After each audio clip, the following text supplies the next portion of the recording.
Brandon, he's laughing. He's Facing the laughing. giants and courageous in the horror section. Yes, it's a scream, Well, baby.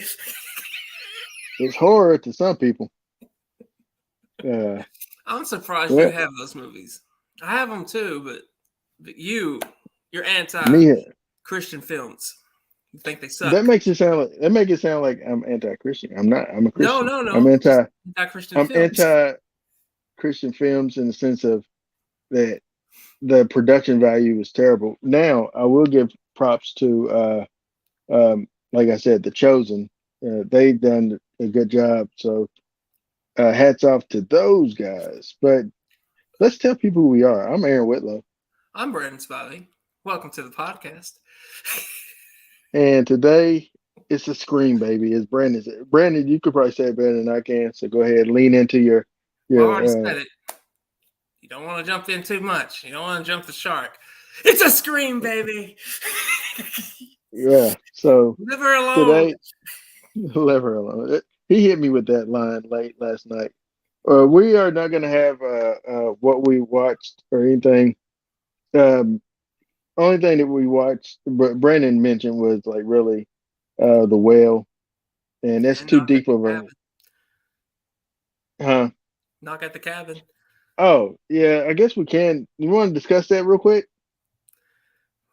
briefly? It doesn't matter to me. I All mean, right, but to the viewers, we'll see. But real quick, knock at the cabin door. See, I thought that Batista and the cast was excellent in it, but I just didn't enjoy the movie as much. I thought that it was. I thought it was, I thought the twist was. didn't have a twist. That's what I'm saying. I think, and then they said, "I'm gonna show you a twist." The twist is that there is no twist. But yeah, Okay, um, that's your issue with the movie. It's based on a book, Aaron. And yeah, actually, but the the book. ending is different in his movie. Yeah, I know. No, I think that the ending because somebody spoiled the book for me. I was reading it, but or listening to it. But I think that the ending was the ending was not bad. I think that he did a great job with uh overall. I just felt like I wish it would have subverted things a little bit more, or left it maybe up in the air. Like, is this really because of them, or did they just do this? Like I wish that it was like a little bit more ambiguous. Oh, That's what I was hoping for, a little bit more ambiguity. And yeah. so, but not, but I didn't hate it. I thought Dave Bautista. I think this is his best performance thus far in the film. I have to agree. I think he's going to win an Oscar at some point in his career, and I just think that's baffling to say. But at the same time, he's grown so much as an actor. So uh, he is hands down the best wrestler turned actor of all time. Just there's no debate until Mhm. Dwayne starts doing Taking more. things more serious. Yeah, I don't know if he can. And I'm not even suggesting him doing that. You do what makes you money in this business. You know, Batista's just Mhm.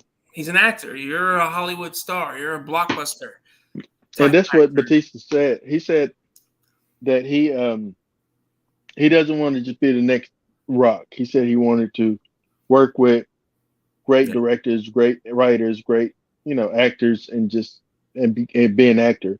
And Yeah. I think that he's actually done that. And hats Yeah. off to him. I'm so proud of his career. I really am. And it's not a knock at Uh, Dwayne either. I mean, hey, he wanted to be the next Arnold, and I think it- he's delivered. He's yeah, been doing that, absolutely. so Yeah, he's had a great career as that type of actor, and I wouldn't change what you're doing. It's working. So yeah. Dave Uh, is Dave is an actor. what about and then another one you recently watched, and you said it brought you really down low was The Whale. Oh God, that's depressing. It's great, but it's so depressing. Yeah, I Brandon just Fraser did an excellent job, right? yeah, Didn't he yeah, disappear into the row? yeah, absolutely. And the reason it's so depressing is because a person, yeah, he was bigger before, but then he lost control of it and just he got so big he couldn't really walk without Hmm. help, and that depresses me. It's just because of my size, and I was like, what if I just got so down and depressed that I just gave up, like he did? It's that's what I was thinking about. Like it could happen, realistically, it could happen, and just ah, my heart went out to the character though, Charlie. It just I hated to see him like that, and then you Yeah. get to know him, and it's like, man, it depressed me. But yeah, if he Uh, wins Oscar, I can't complain about it. Him or Austin, like that's who I want to win. They both deserve it equally, in my opinion. And yeah. if they either one of them wins, I'll be very grateful. Well, more than grateful, I'll Uh, be very happy for both of them, whichever does uh, win. Real quick, Matthew Carter says, "Hey, Aaron, hope you're well. I've read that Disney is making Toy Story 5, Frozen 3, and Zootopia 2. Thank you, Matthew. I heard about at least Toy Story, which please leave it alone. I thought the last one was ended really well. Um, Is it an yeah, actual Toy Story sequel, or is it going to be Woody and his gang, or Buzz and the original gang it's doing probably their own might thing? be Buzz in the original game. I don't know. I don't know where you go from there. Yeah, I love the idea that Woody is now off doing his thing, or it could be like maybe you would follow both of them. They end up back together I somehow. hope I they don't don't do know, that. I huh? mean, that would make the fourth movie pointless. Yeah, that's true. But But I've heard a lot of people didn't like that ending. Not so much they didn't like the movie, just didn't like Woody leaving. It's, I thought it I was thought, time, and Tim Allen actually said this. Like, he looks at Toy Story, the property now, kind of like a Marvel property. They can have hmm, these solo adventures now, and I just don't think you should call it Toy Story 5 if you go that route. no, I agree. I will say, just back before we get to Scream, back to the well. I hope Brandon wins over Austin in the sense of this. This is the only reason why I would say this because I believe that Austin is that caliber of an actor that he will get another nod for something else in the future. I think that his career is just blowing up. Brandon, with Brandon Fraser, I felt like he started out like doing those like like Encino Man and stuff like that. He started off doing like little schlock type of stuff, Yeah, and I hope that he wins because that just for me it validates that his career and that he is and he's such I love his spirit, yeah, but and Austin's as well. Not taking anything away from both of them, really deserve it. And if one of them win, I'll be happy. hmm you know. And then also for best supporting actor, I think Q Kwan, oh, he's aka Data. he's got to win. If if he doesn't win, that's a travesty. It That's just all is I'm saying. like I heard that the Goonies were officially like announced for the sequel, and Mm, I feel if it is true, I feel it's because of him. yeah, Honestly, like they're going to ride the success of him, and I don't know if you should do a sequel all these years later. I mean, yeah. it could turn out good, but it also could turn out bad, really bad, Yeah, really his bad. career, man, his career can now go up upwards, man, and he can do more things. Yeah, I would rather see him return in Indiana Jones than a Goonies Yeah, sequel. I understand that. All right, so let me go ahead and pull that up because we're gonna go ahead and get into it. I didn't want to spend too much time on it. We're 10 minutes into and I think it's good. We're now gonna jump into Scream, 1996. This is a film directed by the late great Wes Craven. Uh, didn't know that this movie was first pitched to George A. Romero and somebody, I forget who else, but they both turned it down. And then Wes Good turned it thing. down initially, huh? I said a good thing. George turned it down. Yeah, yeah. It's a great thing George turned it down, honestly. And no offense against George Romero, it would have been a totally different film. Uh, but um, but yeah, so it was George Romero. Oh, not Toby Hooper. I feel like it's somebody else. I forget who it is. Maybe Toby. I feel like it's another horror guy that turned it down. Um, maybe Raimi. Maybe Raimi. I don't know. Might not be Raimi. 96. I don't know what he was doing. But I know that it was Romero for sure.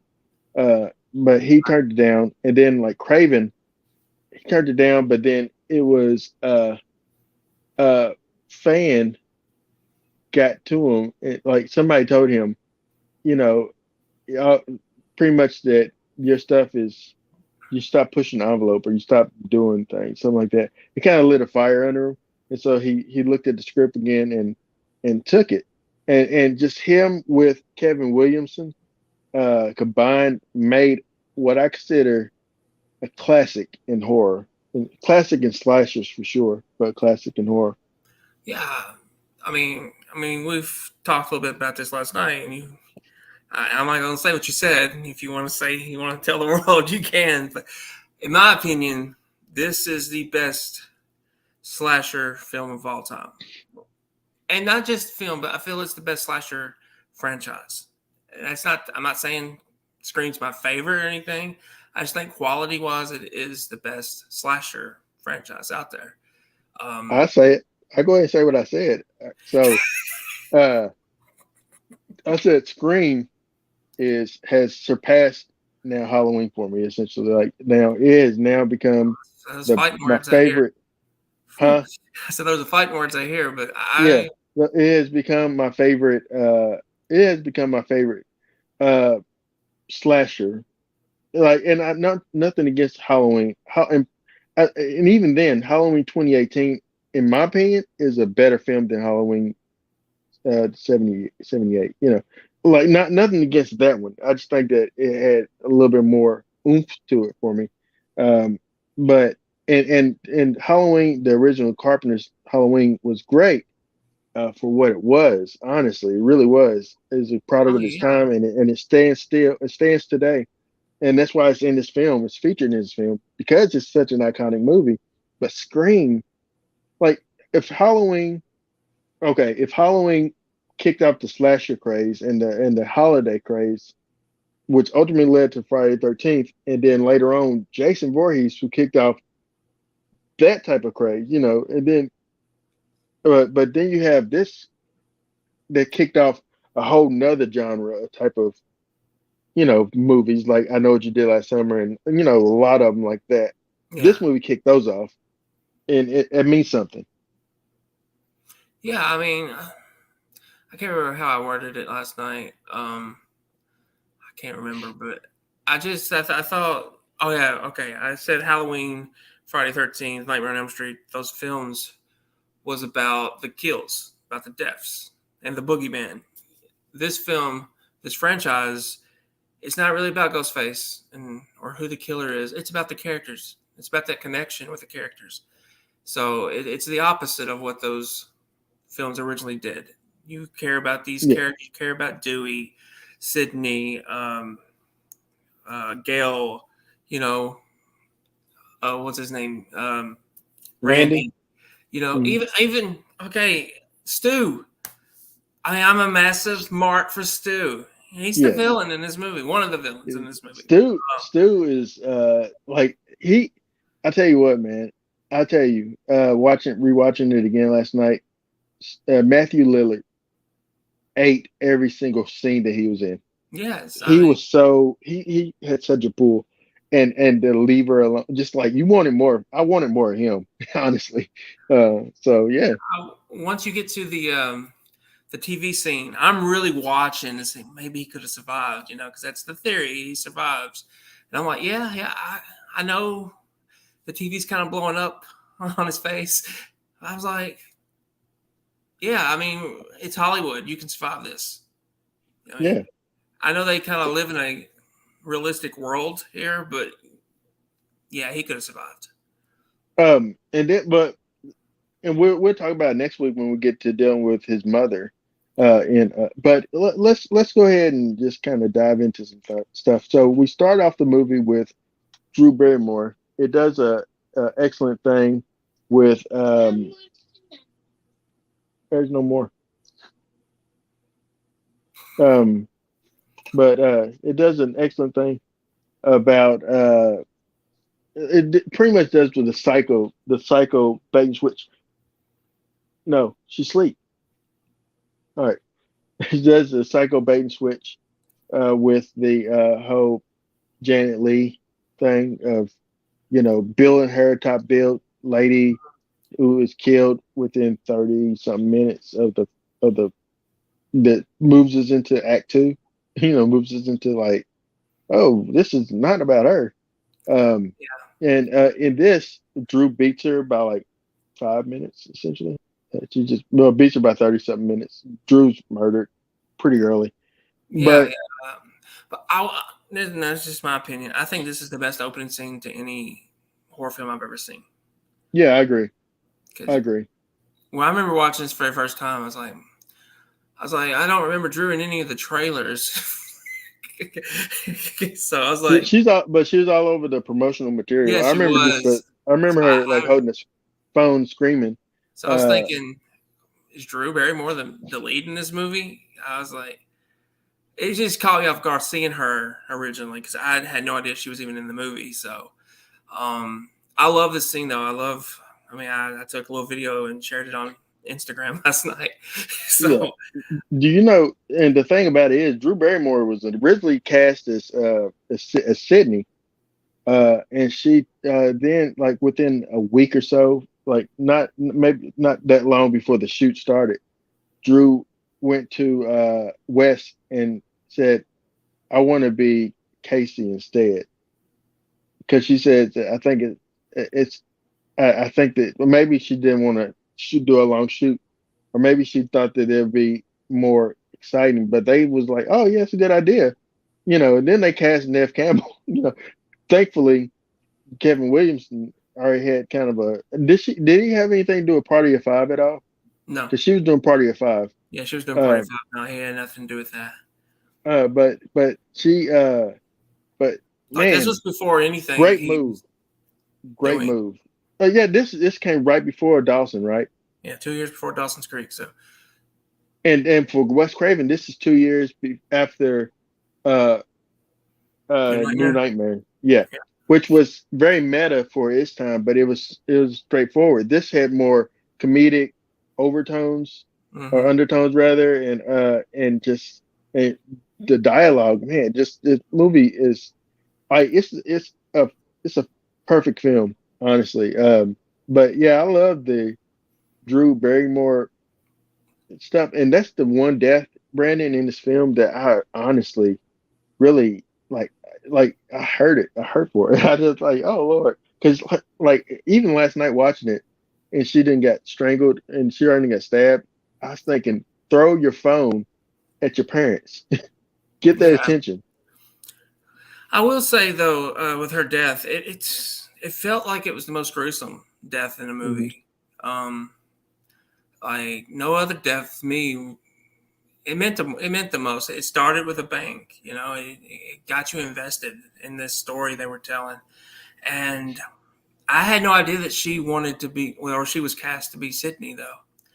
I Hmm. think I kind of wish she would have been Sydney in a way because I think she's more likable than Nev Campbell. I'm just I know a lot of people love Nev Campbell as Sydney. You see it all the time online. They're so upset that she's not in the new one. But I don't know. I've never been this big fan of hers. I think she does well with You know what Sydney. I I you know just what I I, wish though with the new one, and I apologize, bro, but it's just remind me. I wish that none of the original, like the legend characters, I wish that none of them would come back. Honestly, are you talking about the legacy characters? Yeah, he's. but yeah, it's parenthood essentially. But You talking yeah, about like in the last one or this one that's coming? no, no, no. This one is coming. Like I thought, the last one was a great way of kind of finishing, wrapping up those characters, and now we now move on to dealing with the Yeah, new set of characters. I And that's will. what. I would say that not to get off topic on it, but Gail does kind of feel out of place in the trailer in the new one. But She may not actually be in it long. She may be the first death. You never know. I mean, Oh Lord, Brandon, don't ruin stuff for me.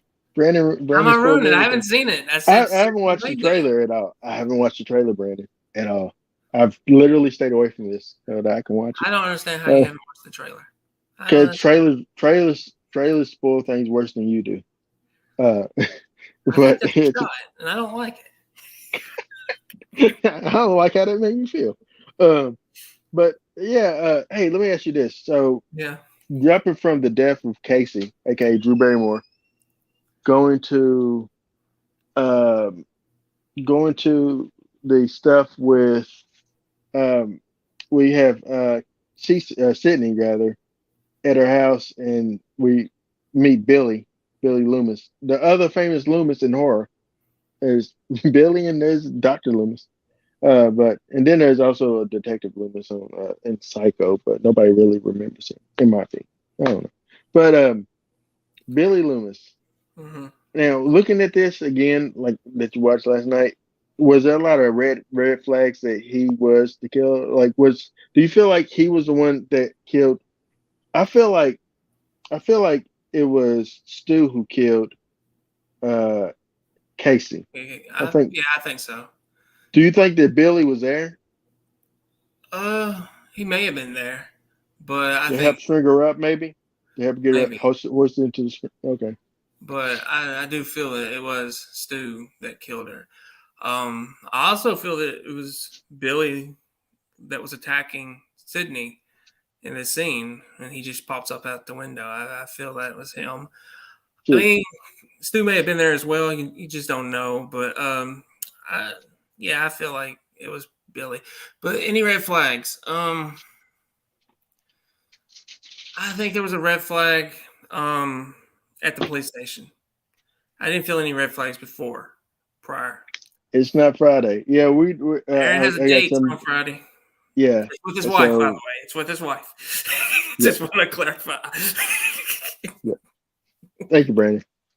Uh, but yeah. So um, yeah, I was kind of looking at this from a perspective of knowing who the killers are and watching them kind of interact with one another and with others in this movie, and it kind of builds a wholly totally different movie in doing it that way. Like the scene where they're sitting around the fountain and they're talking, and he's like, "Oh yeah, you can gut him," and he's talking about like Stu's talking pretty Yeah, much telling he's pretty much telling what he did, and the yeah, way that Billy looked at him like, "Hey, knock it off." He's saying knock it off because man, you talk, but yeah. Yeah, the eye contact there, the kind of was like, but I also took that as you're being insensitive. It's fine to talk that way with me and you, but there's the girls here who are very uncomfortable with it. So I kind of took it he was being insensitive, but I don't know. yeah, You all right? keep talking. I got a call and it messed up my audio. Bear with me. Just keep talking though. Okay, all right. So yeah, as far as that's all I thought as part of the red flags that he was just Yeah, you okay? yeah, Did you figure it out? yeah. I got it. I'm good. I got it on speakerphone now. Oh, So okay. yeah, But yeah, it's I could see your point though. How you would think that would be a red flag. Kinda is, but at the same time, I do think he was nurturing his girlfriend Sydney because she was hmm. really uncomfortable with it. Like totally.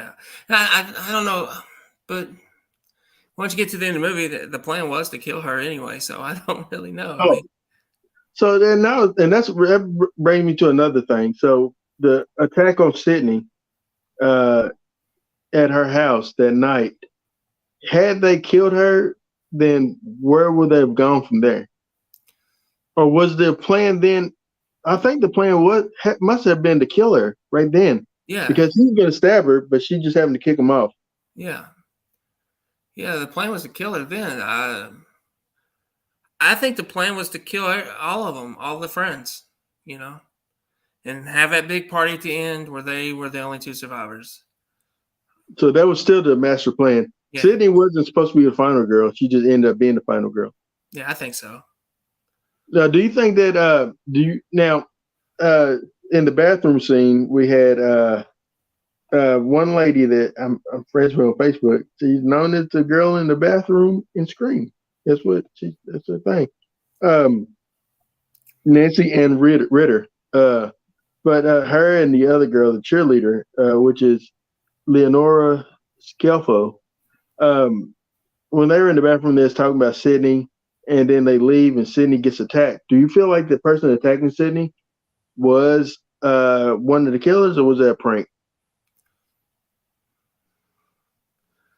I want to go. It was one of the killers, just because they did kill the principal afterwards. You know, Mm. Yeah, the but the Fonz. killer We was gotta talk about sloppy. that. But he was The sloppy. So We gotta talk about the Fonz, and he did a. I didn't realize he did like a callback to the Fonz. Him checking his hair in the mirror. That's kind of a callback to Happy Days. I didn't realize that until last night. So, yeah, man, yeah, that guy right there, man. Henry And went. then the sheriff, Sheriff Burke, also was the sheriff. He was not a sheriff, but he was a deputy in Nightmare on Elm Street, in the original Nightmare on Elm Street. He was the guy that I don't know. He's like the sheriff's right hand man. So yeah, man. Tatum. What were your thoughts on Tatum, aka Rose McGowan? Uh, And her death? Did her death impact you at all? Like, I mean, I thought it was sad, that Sydney's best friend is getting gutted here. But I think about it. Where would her character have went if she had lived? I don't. If you write any slashers and you do any sequels to them, you realize you come up with a problem with certain survivors. You really have no story for them in the sequel. I had a problem when I wrote my Midnight Murder series. Uh, I felt she needed to die. I felt like her character really didn't have a strong story arc. She without Sydney being around or being the sister of Dewey. She had to die. Dewey was the But prize. Dewey was the prize. yeah.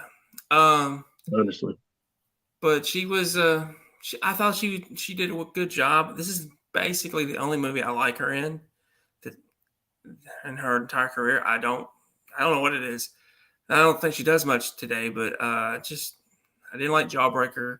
yeah. I didn't like her in Phantoms. I can't really think of anything I can't else. honestly say that I know a movie that she was in. I don't recall Jawbreakers. She was in Charmed, I know, but I don't really didn't Oh really yeah, watch that. I haven't seen that. Um, and she's in Planet Terror, I guess. I don't know. Is she? Yeah, I guess I don't know. I ain't watch that movie. I have a love hate relationship with Quentin Tarantino.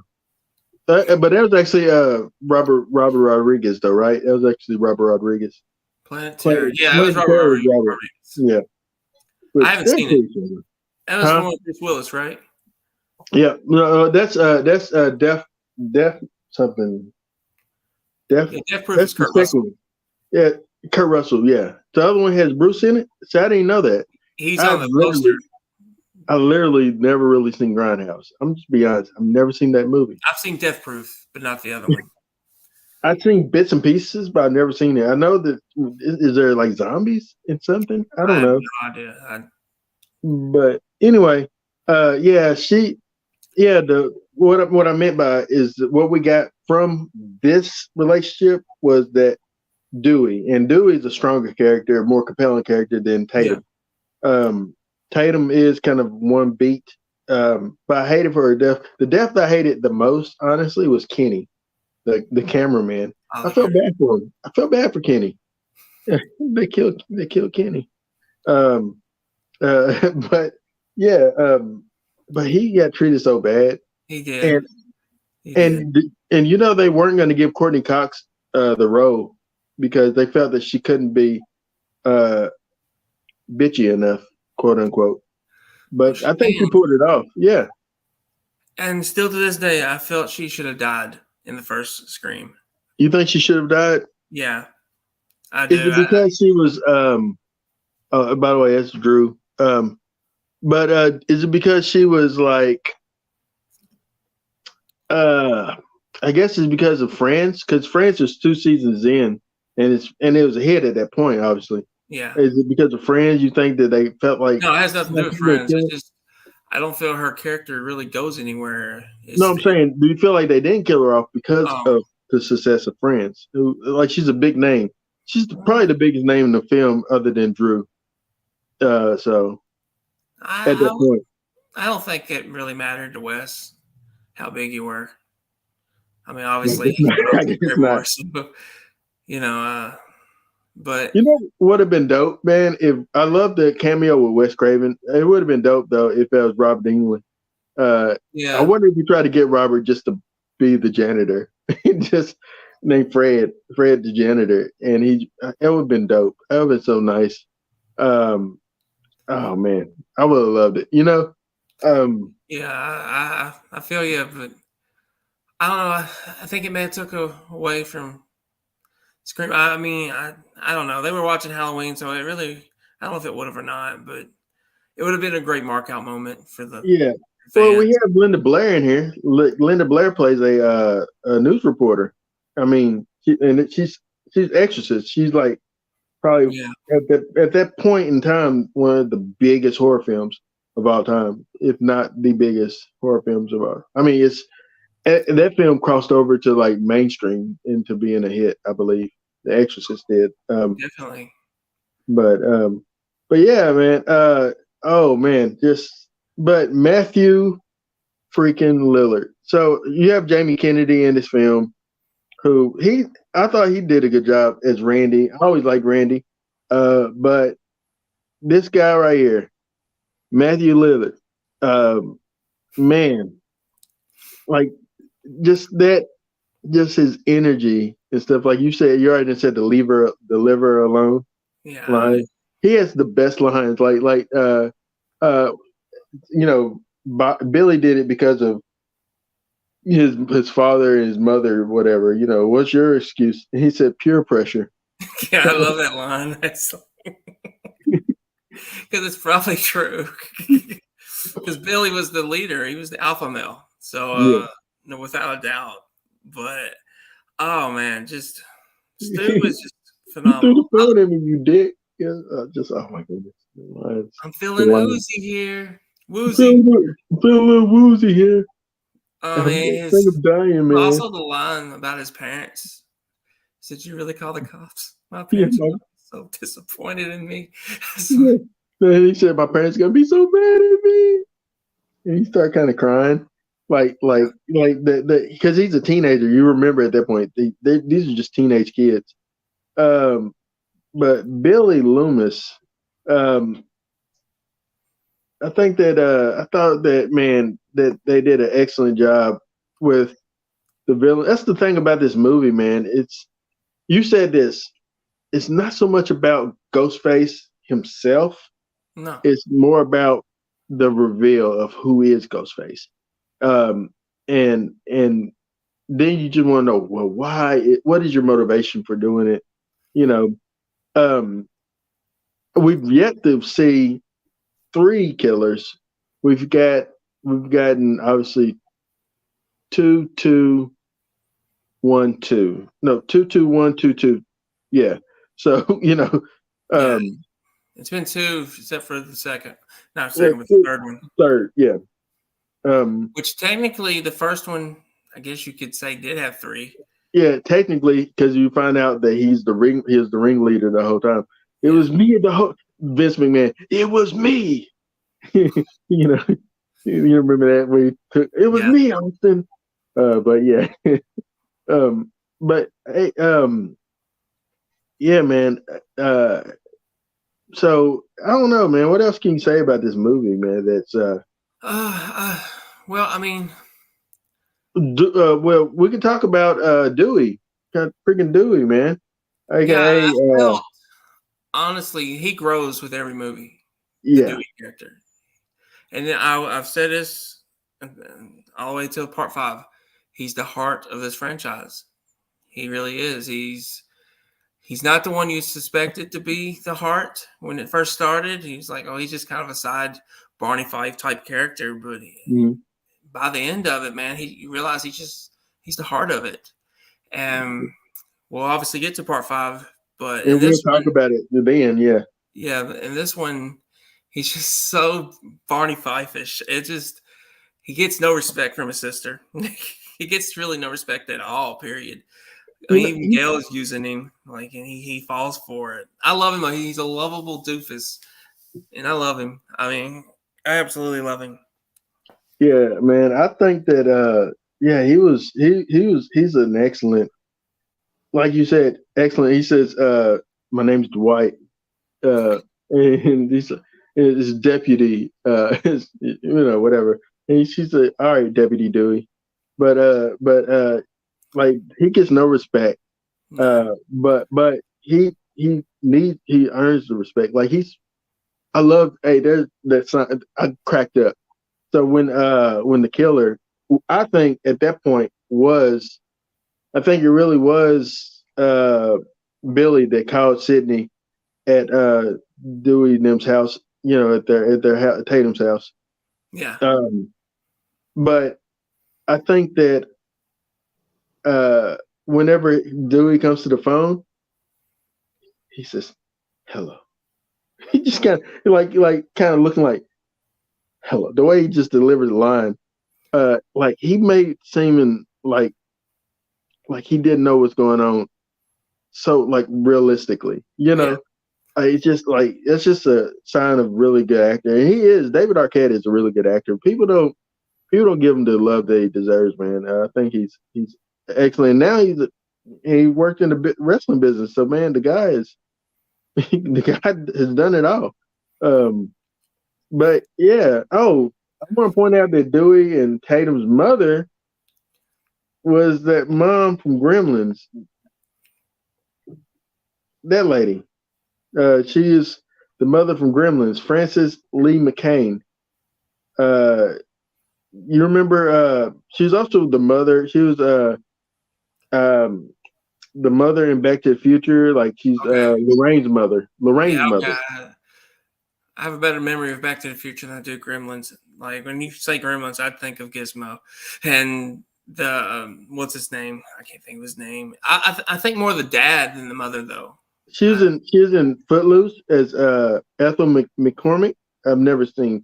I'm gonna be honest. I've never seen the original Footloose. You never Uh, seen Bacon's Footloose?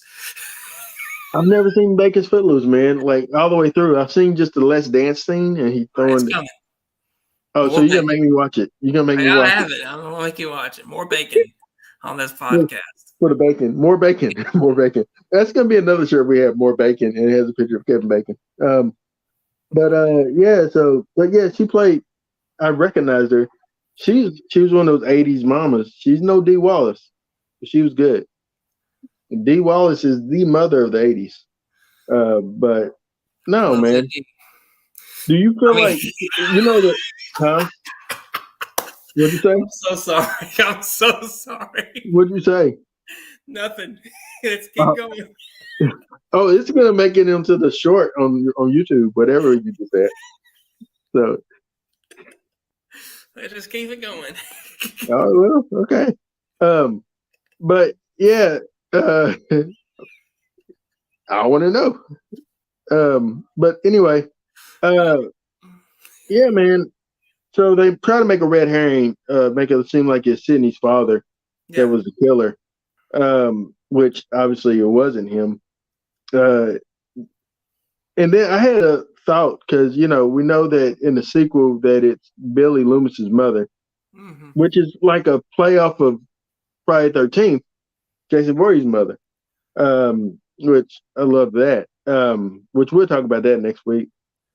But I was thinking about, I had a random thought. I was like, what if the killer in the next like movie, what if it was like Billy Loomis's mother or Billy Loomis's dad? I had that weird random thought, but obviously it's not. No, Um, it's we haven't seen the trailers. I It's haven't seen the trailers. you watch the trailers, you're gonna whoever it is, they're a fan since Okay, the beginning. okay, okay. All right, cool. All right. Well, anything else you want to mention or bring up? I would like to bring up Cotton Weary, who was Cotton framed Weary, for Sydney's mother's death. Lee Shriver, Lee Yeah. Shriver. How did you feel of the usage of his character? You know, Well, just he was an unknown at the time, honestly. Uh, I think they used him the appropriate way. They used him more in part two because yeah. at that point, Lee, I'm trying to find his name. I don't Lee Shriver. Uh, at that point, by part two, I think he went on to do other stuff and become more of a name. Um, I always know the guy is Sabretooth. That's who I immediately go to with him. Uh, don't blame me, man. I don't know, but yeah, man, he's Saber. I always go to Cotton Weary with him. He's Yeah. gonna always be Cotton Weary, Then but Sabretooth. and then Sabretooth, yeah. But yeah, I just think that they used him more in the Part next Yeah. part two. Which Uh, makes total sense because he was framed, and But I also love how they used him here. It made it more interesting to me about a guy that's on death row who's framed. How's he going to be like in a sequel? Because you knew he was going to have to come into play somehow. My only problem with his character is they killed him off way too soon. Like oh, you talking about in part three? three, Yeah, the opening. yeah. That was always the most disappointing. That's one of my, and we'll talk about it when we get to three. But that was so disappointing to me that they killed him off, and like here's the first, pretty much first death. Not his fiance, but yeah, man, I think that they did him a disservice because I wanted more. I think they do disservices by killing off certain characters prematurely. Jamie Kennedy, He's aka Randy. I think that I hated. That's what I hated about two was his death because I hated it, but at the same time, I felt it was needed with yeah. how they were telling the story. You needed a big death there. I But mean, I will say this though, because of his death, we later on now have his niece and nephew in the film. His niece primarily, who's pretty much like a him, and yeah. so so I love that we have her, and so that's what I love about this franchise, man, is that honestly, you said this before, there's not a bad film at all in them. There's some that you don't like as much as the others, but Yeah. there's no bad films in it. Um, but And it's usually, for the most part, it's usually about the characters than it is Ghostface. yeah, but yeah, we'll. So anything else you want to mention before we go ahead and give our numbers? Well, what did you think about the reveal when it was Billy and Stu? Um, well, When all you right. were rewatching So it, I mean, did you? yeah. So the first thing now I noticed. Wait a minute.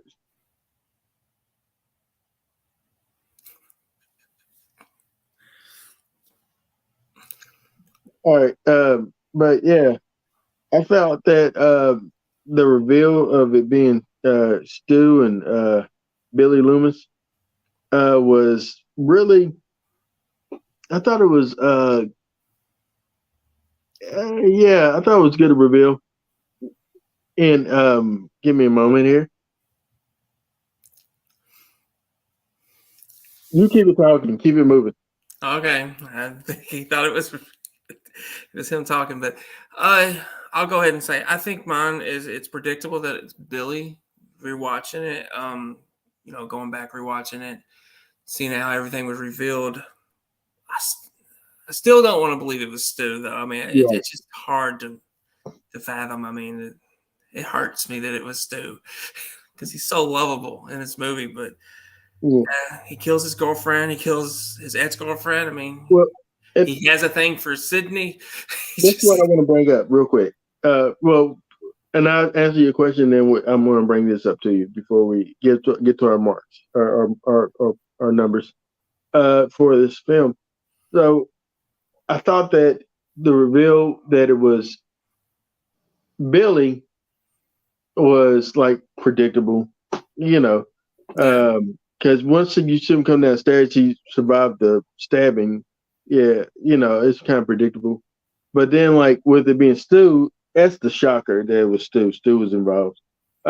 Now, when they was outside the house, he said, Stu's saying Jamie that Randy has gone crazy. Randy's going crazy. He tried to kill me, and then Randy's like, "No, Stu's going crazy." And so you're like, "Who to believe?" And I'm like, "You're right, girl. Lock them out. Lock them both out." You know. But yeah, I want to bring this up because this is something I think I'm going to go through who I think did what murders. I think Casey was Stu. Stu murdered her. I think maybe even Billy might have been there, but I don't think he killed her. I think that was Stu. Stu because she broke up with Stu. That's why she needed to die. That was the purpose for her death. Um, and so after that, the next murder was the principal, Henry Winkler's character. I think that was Billy Loomis. I think Billy must have killed the principal. Um, I don't know why I think that. I just feel like he did. I feel like he did that. I don't think that was Stu. Then with Tatum, I think that was That was definitely Stu. Stu. I think that was Stu. Uh, because he had a robe on the whole time, and then like after that scene, he was kind of fully dressed. Like he probably changed his clothes and kind of, or Yeah. or not changed his clothes, but he finally got fully dressed or whatever. Um, uh, and let's see, Kenny. Uh, Kenny was, I think Kenny was Billy Loomis. I think Kenny was Billy, maybe, or he might have been Stu. I don't know. I think Stu did majority of the killings. Yeah. Then, He also then has the signature wiping the knife. yeah, yeah, he has the signature of wiping the knife. But the other ones doesn't. Billy didn't really do that. And I think Stu was the one that get beat up the most. Like he got, whenever the Ghostface getting taking punches, taking blows, it was not Billy. I think it was Stu getting beat up. Um, Now I do think there's Billy at Sydney's house. I think that's Billy. No, I think it's Billy in the bathroom. I You don't think so? know. I think so. I don't know. What do you think? Uh, I don't know. In the bathroom, I would say that if it was either one of them, it was Stu. He's clumsy. So Billy didn't come off clumsy to me. And I also love his reasoning for it. He wanted revenge over Sydney's mom, and like it traumatized him. And it would. I mean, I'm not to that level, I don't think, but I do love his reasoning. Stu's just going. It is peer pressure, no doubt. It is. Yeah, It's like either you do this or I'm going to kill you. Probably kind of yeah, conversation they had. yeah. But Um, but yeah, I don't. I was just curious to know your thoughts. um, Um, I don't know. I do agree with you about the principal, which I also feel was a wasted death. Like I don't think he needed to die. I think his death was to draw people away from the party to the school so Yeah, that they can set up the final act. yeah. Um, but yeah, You ready for your numbers? Ready to give the numbers? I'm ready, sir. This is not no surprise. It's five markouts out of five. It's perfect horror film. I don't. I think that it's just one of those iconic movies that, like I said, it got parodies. A scary movie, and with other things that kind of came after its wake. Yeah, Even Halloween H2O essentially wanted to copy the formula of Scream, but Scream is Scream, man. It's a Scream, baby. So yeah. I mean, it was. I agree with you. It's the perfect slasher movie in my opinion. It's I haven't seen one done better since, and I don't think there's been one done better before either. To me, I mean, a lot of people are going to disagree. They're going to go Nightmare on Elm Street or Halloween or something in the 80s. Mhm. But for me, it was Scream just changed the game. It changed horror. Yeah, Uh, a lot of people will probably say for the worse, but it changed it. So, but yeah, it's a 5 out of 5 for me. It's a Scream. it's a Scream, baby. All right. Well, next week we'll be here with Scream 2. Tonight I plan on trying to watch Skinamarink. Um, we may be shooting on Thursday again because I think next week's my birthday. I don't know if it's my birthday or maybe I'm a week. I'm overshooting it. It's the 24th, whenever that is. It's on a Friday. Is the 24th your No, birthday? yeah. Okay, it's in 2 weeks. All Days right, so we'll be 9. on Friday next week. Yeah. Okay. But in the meantime, what do we want them to do, Brandon? I don't know, man. What do we want them to do? Aaron would love for you to like, share, comment, and he would like for you to hit that little subscribe button. Oh hell yeah, that's what I want. Uh, that's what I'm looking for. And then if you like this content, you want to make suggestions, let us know in the comments below. Check us out on Facebook, on Instagram, stuff. Aaron knows movies. At Instagram, Brandon is Film guy, something. 1985, I think. 1985. Yeah. Your Back to the birthday. Future. You don't even remember your birthday. Jeez, guy. It's not my birth year. It's Right. not my birth year. What is it then? What's the significance? 1985 is Back to the Future. Oh, get out of my face. Okay. All right. Well, in the meantime and in between time, Aaron Whitlow. Brandon Spivey. And we are the Markout Movie Podcasters. Thank you for marking out with us in this horror section.